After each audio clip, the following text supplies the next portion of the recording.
lot has changed. And you have to imagine. Because it's alive. Only God can judge me.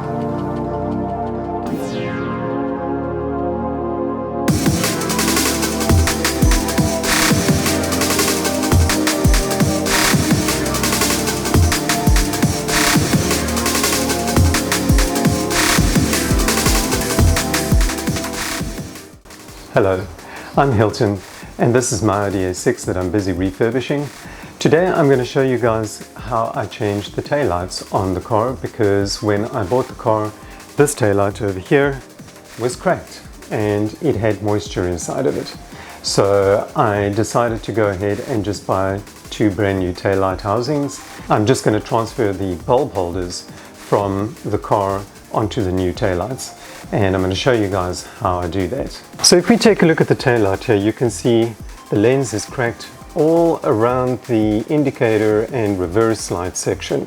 Now it seems to me that this is an issue on these cars, because literally every single taillight I had a look at, which was a salvage car, had a right rear taillight that was either cracked or broken, and the left side was fine, but the right side cracked. So instead of just changing the one housing, I'm going to just do both.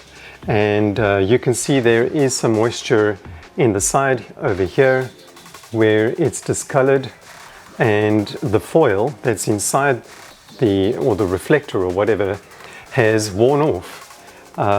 It's not quite showing up on the camera, but it's there. So I don't know if you guys can now see that it's dark all around here and it's dark at the top, and only that section is reflective. So what I did is I managed to find a set of taillights on AliExpress of all places, and you won't believe how cheap they were. Audi's charging quite a lot of money for these things, but I paid the equivalent of just under 1,000 Rand, and that's around $50 for the set. So and I think that works out to around £40. Yeah, I'm very impressed with these. They look OEM to me, so I'm going to fit them to the car. I'll show you guys how I do that. Right, so the first thing we need to do is just get this cover off. You'll see there's a grommet, and the grommet looks like this, and it's stuck in here, and you can pry it out just using a trim tool or a screwdriver. There's one on both sides. Now all that holds the taillight in place is actually this plastic screw, if you can call it that. It has got a screwdriver end in there, so you can use a long screwdriver to undo it, but it's actually, if you're using a spanner, it's a size 14. A size 13 doesn't fit, but a 14 is just slightly too big for it, but it's only plastic, so you don't really have to worry too much about that. And it's sitting right here, so we're just going to break it loose. And in fact, once you have it loose, you can use your hands, and I can see the taillight is already coming loose.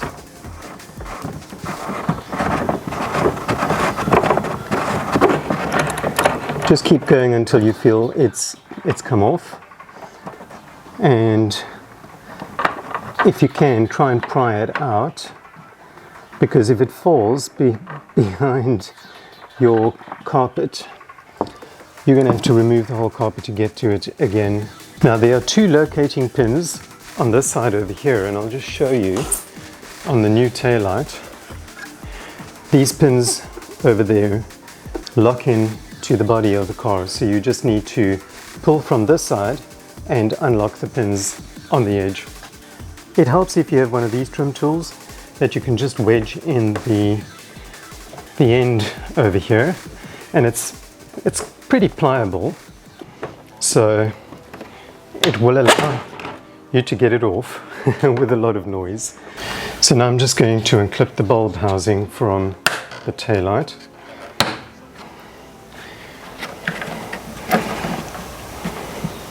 Now, because this car was fitted with a tow bar, there's another, if we can just let this dangle. Something to take note of is this locating pin over here.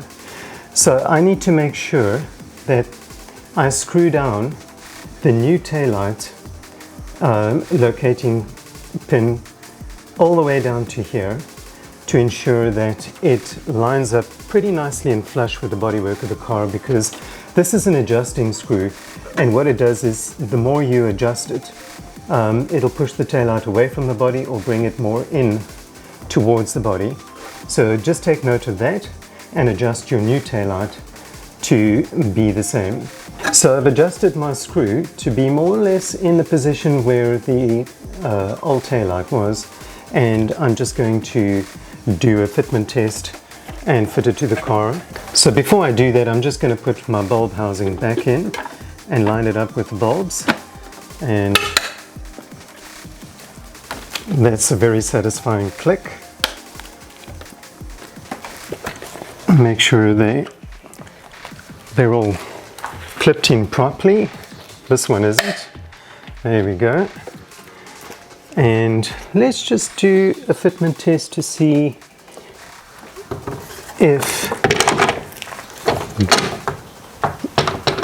my locating screw is good. Yes, I'm quite happy with that. So before I put the taillights back, I want to replace these covers that go in here on the side of the taillight. I really wish the taillight just came with these things, but I suppose they made them so that you can replace them, because this piece is supposed to have a little flappy rubber piece attached to it. And you can see this one's actually come apart here, but everything's missing over here. So that is actually supposed to sit on this section of the car, but it's not because it's broken. Now I have two new ones here, and I'll show you the part number. It is 4F5 853-268-C01C, and the other side is 4F5 853-267-C01C. So you got a 268C and a 267C 01C. The 267, which is the left, 268 is the right side if you're standing looking at the rear of the car. That would be passenger side for left-hand drive and driver side for right-hand drive. You have to slide it on from this way, and this is why the taillight must be off in order to do this. Otherwise it's just not going to work. Okay, the bottom is in. Okay, now the bottom is in. Now we can go ahead and fit the light.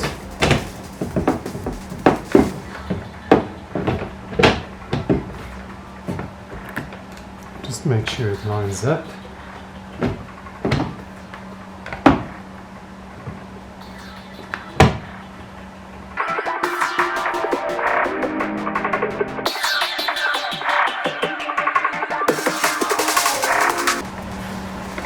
And then pop the top in like that, and there we go.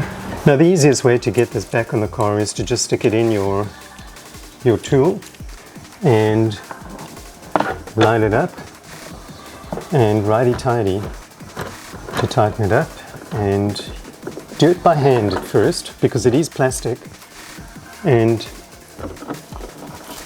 I just want to get the plastic off so that I can ensure that it's lining up nicely.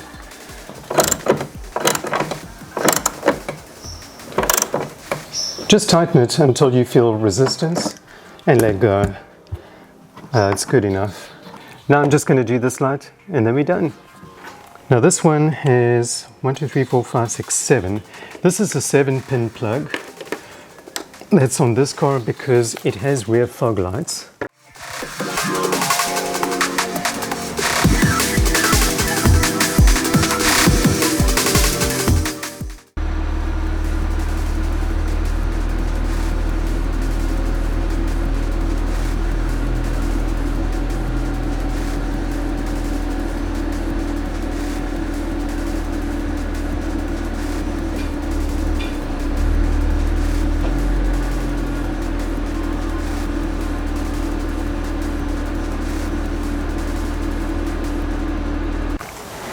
Now before I go, I just want to show you guys something. I noticed the other day that headlight is a little dull in comparison to that headlight. It just looks dull, you know? You see how clear that one looks? And then compared to this one looks very dull. And what I found out is I took a look here behind the headlight and I noticed the dust cover is missing. So I don't know if it fell down into the nether regions of the under tray of the car, but I'm going to see if I can find it, and if I can't find it, I'm going to just get a new one and replace that. But I'll have to try and blow out all the dust inside the headlight.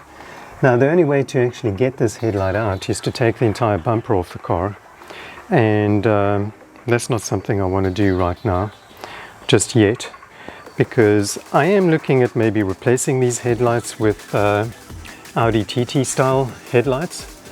And something I actually just noticed now as well is that this headlight, there's something wrong here. This headlight's not aligned properly.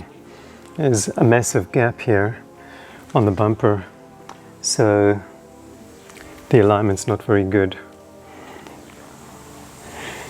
And this one, yeah, this one's flush, but there's quite a gap here, and it's not the bumper, because the bumper is fitting pretty flush and it's fitting properly.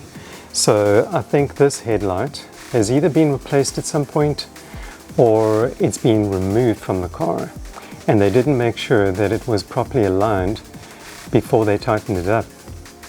And now aligning these headlights is pretty difficult because the headlight swoops underneath the fender. So it's not like a Jaguar headlight where you can make sure that, you know, when you put it back it just lines up and it's flush with everything. I can see that it's sticking out over here as well, so you can see clearly it is the headlight that's not aligned properly. So what they should have done is when they put it back, they should have, before tightening it up, made sure that this line is flush over here, and then obviously your alignment would be taken care of down here. I will get to that and I'll sort it out at some point in the future. And I want to thank you guys for watching. Stay tuned for the next video.